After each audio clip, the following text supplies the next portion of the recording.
दोस्तों, जय हिंद, जय भारत। आज मैं डॉक्टर ए के तिवारी आप लोगों से मैनेजमेंट की कुछ बात कर रहा हूँ।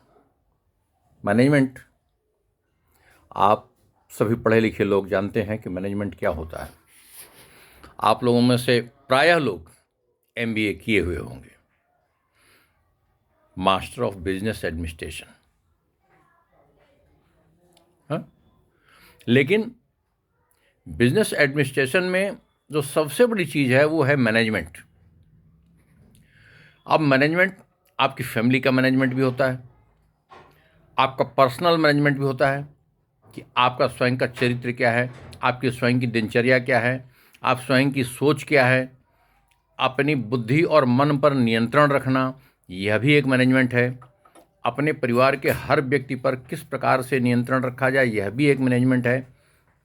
और मैनेजमेंट में कार्य करने की क्षमता आपको अपने परिवार से ही विकसित कर लेनी चाहिए। अगर आप अपने परिवार की संपूर्ण शक्तियों और संसाधनों का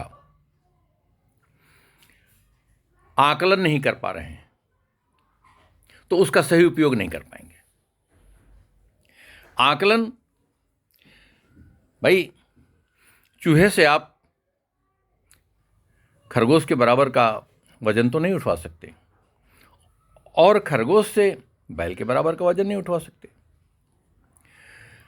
तो आप टीम मैनेजमेंट यहां पर आ गया। जब आपने स्वयं में सीख लिया मैनेजमेंट, तो आप टीम से काम कराने लगे। टीम आपका एक परिवार भी हो सकती है, टीम आपका ऑफिस का एक एनवायरनमेंट भी हो सकता है आप एक डिपार्टमेंट के इंचार्ज हो सकता है कि आप कई डिपार्टमेंट्स के ऊपर आपको चार्ज दे दिया जाए, हो सकता है पूरी शिफ्ट के आप इंचार्ज हों, और ये भी हो सकता है आप किसी कंपनी के CEO हों।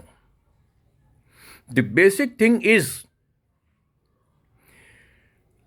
what put you on a higher rank, that is only the management। और मैं कहता हूं कि मैनेजमेंट अपनी शक्तियों के अनुकूल होना चाहिए। जो काम हमारी टीम नहीं कर सकती, वो उद्देश्य उनको नहीं दिया जा सकता, नहीं देना चाहिए।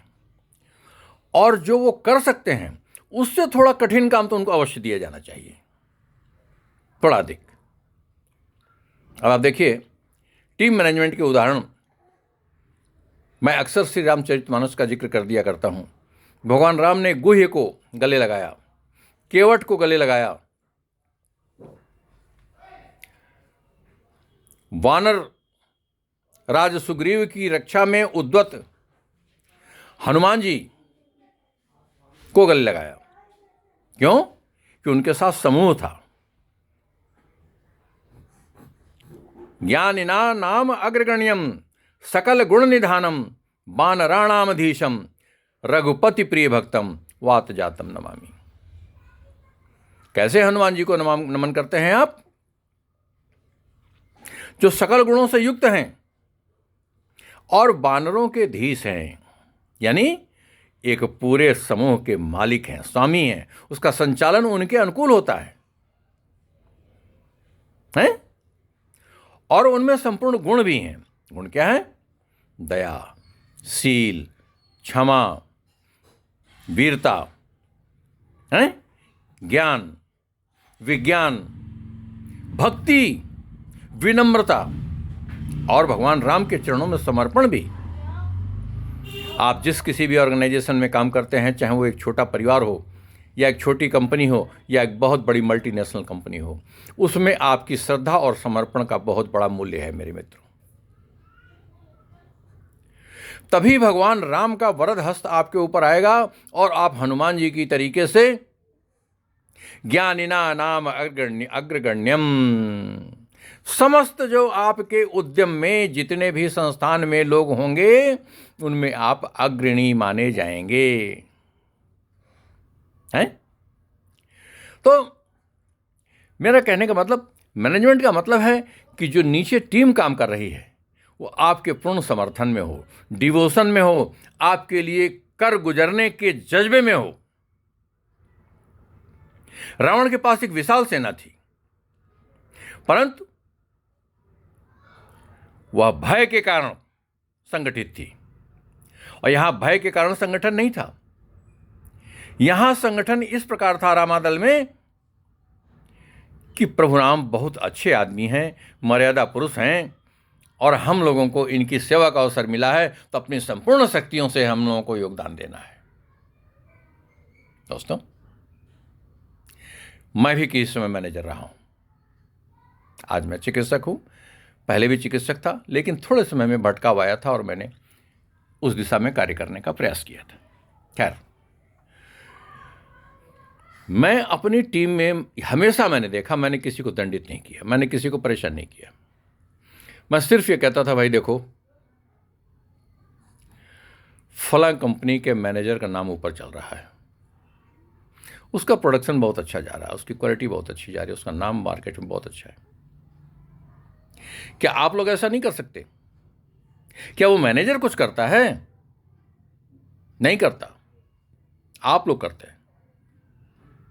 और मैं चाहता हूं कि आप लोग मेरे से क्या संसाधन चाहते हैं। गवर्नमेंट सेक्टर में आपका वेतन बढ़ेगा, उसमें पाबंदियां हैं। यहां आप अगर 1,000 वेतन आज पा रहे हैं, तो अगले महीने में आपका वेतन 2,000 हो सकता है। ये मेरे हाथ की बात है। आप लोग सिर्फ आउटपुट दीजिए।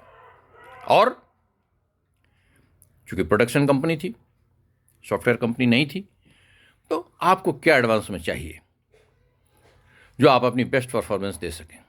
सबको एक डायरी और पेन दे करके मैं सबको नोट कराता था, और सारे लोग से मैं पूछता था कि आप अपने अगले दिन आइएगा तो अपनी सारी आवश्यकताओं को लेकर के आइएगा, और मुझसे आपकी क्या अपेक्षाएं हैं, जो मैं आपको पूरा कर दूं तो आप बेस्ट परफॉर्म करके दे सकते हैं। और मैंने देखा मेरा यह सूत्र इतना कारगर हुआ कि मैं उस क्षेत्र की सारी इंडस्ट्रीज में टॉपर मैनेजर साबित हुआ, और मेरे को सम्मानित करने के लिए मेरे मालिकों ने बहुत बड़ा फंक्शन किया, अनेक कंपनी मालिकों को बुला करके। खैर, ये व्यक्तिगत बात मैं नहीं कर रहा हूं, कोई मैं बहुत बड़ा आदमी नहीं हूं दोस्तों। कोई भी व्यक्ति बड़ा नहीं होता है, उस व्यक्ति के अंदर जो चिंतन होता है वह उसको महान बनाता है। His thoughts can take him to even the highest rank and capability of the world. सब कुछ पाया जा सकता है। पूरा ब्रह्मांड आपके मन मस्तिष्क में निवास करता है। ब्रह्मांड का सारा ज्ञान आपके मस्तिष्क में समाहित हो सकता है। आप जाने, मैंने सुना है कि एल्बर्ट आइंस्टीन अपने 21 से 27% के बीच कुछ दिमाग का प्रयोग कर पाए थे। अरे एल्बर्ट आइंस्टाइन ही क्या चीज है भाई, आप उनसे आगे हैं। सिर्फ आत्मबल बनाए रखें। एल्बर्ट आइंस्टाइन ने कह दिया कि ऊर्जा अविनाशी है, उसका रूप बदलता है। आपने उसको मान लिया। आपके संस्कार कहते हैं, आपके भगवान श्री राम का चरित्र कहता है कि मैनेजमेंट कैसे होता है, तो आपको यह चीज क्या किसी यूनिवर्सिटी में पढ़ाई जाएगी? ये आपके संस्कारों ने पढ़ाया है, आपके गुरुओं ने पढ़ाया है, आपके माता पिता ने पढ़ाया है, आपके राष्ट्र की यह मूल संस्कृति है। इसको जानिए। मैनेजमेंट आपको अपने बेटों को कैसे नियंत्रित करना है, बेटियों को कैसे नियंत्रित करना है, बहू को, पत्नी को, माता पिता को, पितामह प्रपितामह को, पितामही प्रपितामही को, अर्थात अन्य बनने वाले जितने भी मातृपक्ष के रिश्ते हैं, मामा आदि के परिवार के, ससुराल पक्ष के, सबको संगठित करके और सबके बीच में, और इतना ही नहीं, जिस समाज में आप जन्म लिए हैं, जिस गांव में, जिस जिले में, जिस क्षेत्र में, उस क्षेत्र के सारे लोगों को समाहित करके उनका आत्मविश्वास अगर आप जीत लेते हैं, तो निश्चित आप एक बड़े आदमी बनने से आपको कोई रोक नहीं सकती है दुनिया की ताकत। लेकिन वह कैसे आएगा? उसमें आपका चरित्र होना चाहिए। चरित्र का मतलब यह नहीं है कि आप बैठ के तपस्या करते हैं। चरित्र का मतलब आपकी बातों पर लोग विश्वास करें, आप जो कहें उस पर खरे उतरें, आपके पास जितना है उससे अधिक का बखान न करें, संतुलन में बोले, और धीरे धीरे आप देखेंगे कि आपके पीछे जन समूह जुड़ता जाएगा, लोगों की भावनाएं जुड़ती जाएंगी और एक समय आप जो कहेंगे वही होगा। ऐसा कंपनी में भी होता है।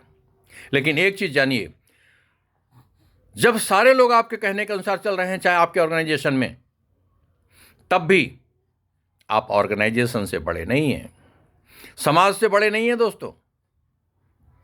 समाज सबसे बड़ा है।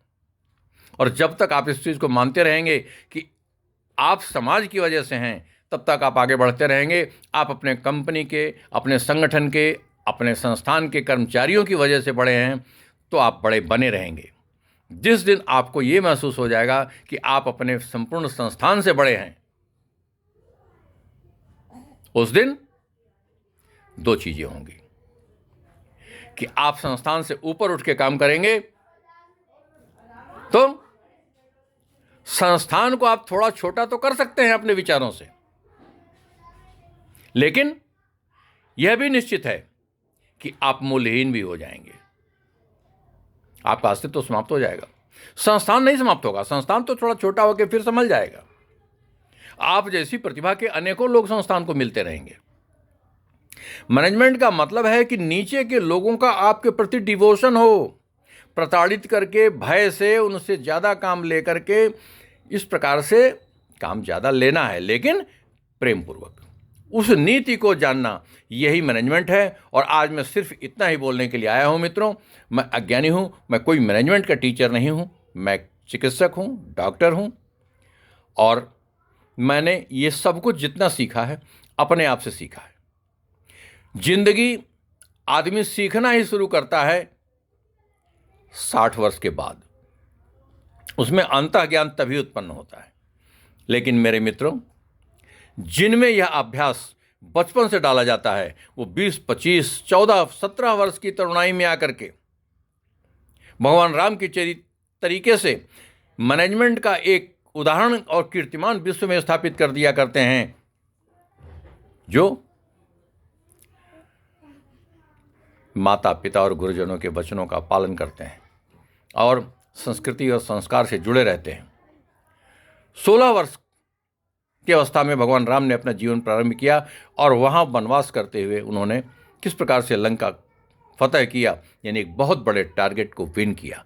ऐसे ही आपके सामने एक टारगेट है। Always fix your target, but बहुत बड़ा नहीं, इतना बड़ा जितना आप कदम उठा सकते हैं। और जब वहां पहुंचें तो उसके बाद फिर एक अगले कदम की सोचें, लेकिन वहां आपकी परफॉर्मेंस कितनी हो, not only best, the best, the best. और आपको उसी दी बेस्ट के लिए ट्राई करते रहना है कि जब तक आपको बेस्ट परफॉर्मर का रिवार्ड नहीं, चाहे कागज में ना मिले, लेकिन मालिक आकर के आपके कंधे पर हाथ रख के जिस दिन थपथपा दे कि शाबाश, उस दिन आप समझ लीजिएगा कि आप रिवार्ड पा गए। और वो चीज़ आप अपने कर्तव्य निष्ठा से, अपने ज्ञान से सिर्फ अकेले नहीं कर सकते, उसके लिए पूरी टीम का सहयोग आवश्यक है। मैं यहीं पर टीम मैनेजमेंट की ही बात कर रहा हूँ, बार बार दोहरा रहा हूँ, बातों को लंबा नहीं करूँगा, कंसंट्रेटेड एक टॉपिक पर बोल रहा हूँ। मेरे जितने भी मित्र हैं, किसी भी ऑर्गेनाइजेशन में काम करते हैं, क्लास में आप बात करते हैं, क्लास मॉनिटर बन जाते हैं, टीचर्स में आप रहते हैं, तो टीचर्स में सबसे आप विद्यार्थियों के जुड़े होने की वजह से सबके विद्यार्थियों के आदरणीय हो जाते हैं। मैनेजमेंट से जुड़े रहते हैं तो मैनेजमेंट के भी आदरणीय होते हैं। लेकिन ऐसे कितने टीचर होते हैं जिनको स्टूडेंट्स भी जिनके लिए समर्पित हो और मैनेजमेंट भी जिनके लिए समर्पित हो, जिनका कहा हुआ एक वाक्य विद्यार्थियों के द्वारा भी ग्राह्य हो जाए और मैनेजमेंट के जो टॉप अधिकारी हैं उनके द्वारा भी ग्राह्य हो जाए। आपको वैसा ही अपने आप को बनाना है दोस्तों, अन्य अध्यापकों की तरीके से नहीं कि आप अपने विषय के तो पारंगत हैं, आपका रिजल्ट तो बहुत अच्छा है, लेकिन विद्यार्थियों से आपका जो सामंजस्य है वो उतना अच्छा नहीं है। विद्यार्थी आपको हृदय से नहीं चाहते, आपसे डरते हैं। आपका क्लास अगर छूट जाता है, 2 मिनट लेट हो जाते हो तो उसमें घुसने में संकोच करते हैं। It is your great personality if you are in the class, तो स्टूडेंट अगर 5 मिनट लेट भी है तो आप उसको आने की परमिशन दें। 10 मिनट लेट भी है तो आने की परमिशन दे, बाकी के 40 मिनट उसके उपयोग में आ जाएंगे। यह आपका चिंतन होना चाहिए। अनुशासन किसी को दंड देने के लिए नहीं होता है। अनुशासन उसको अनुशासित बना करके आगे ज्ञानवर्धन के लिए मार्ग प्रशस्त करने के नाम को अनुशासन कहते हैं। और वाणी को लंबा न खींच करके इतने ही बात पे कह रहा हूं, जितने भी पृथ्वी पर के मैनेजमेंट हैं वो भगवान श्री राम के मैनेजमेंट से उदाहरण ले सकते हैं। और अंत में भगवान श्री राम के चरणों में, महात्मा गोस्वामी श्री तुलसीदास जी के चरणों में ऐसा ग्रंथ लिखने के लिए मैं उनके चरणों में बार बार निवेदन करता हूं। भगवान प्रभु श्री रामचंद्र जी के चरणों में समर्पण करता हूं अपना प्रणाम। और दोस्तों, जय हिंद, जय भारत। लेता हूं आप लोगों से विदा, और अगली बार अगले विचारों के साथ आऊँगा। मेरे विचार अगर अच्छे लगें तो ज़्यादातर लोगों तक पहुँचाइए, शायद किसी का काम आ जाए। अगर काम के ना हो तो इसे वहीं का वहीं दफन कर दीजिएगा। इसे आगे बढ़ाने की ज़रूरत नहीं है। क्यों? कि मैं अल्प ज्ञानी हूँ, ये मुझे बोध है, परंतु मेरे में आत्मविश्वास है कि मैं जो बोल रहा हूँ वो सच है। और शायद बड़े से बड़े लोग, किसी कंपनी के CEO भी अगर इस बात को सुनेंगे तो इसको 100% नकार नहीं सकते।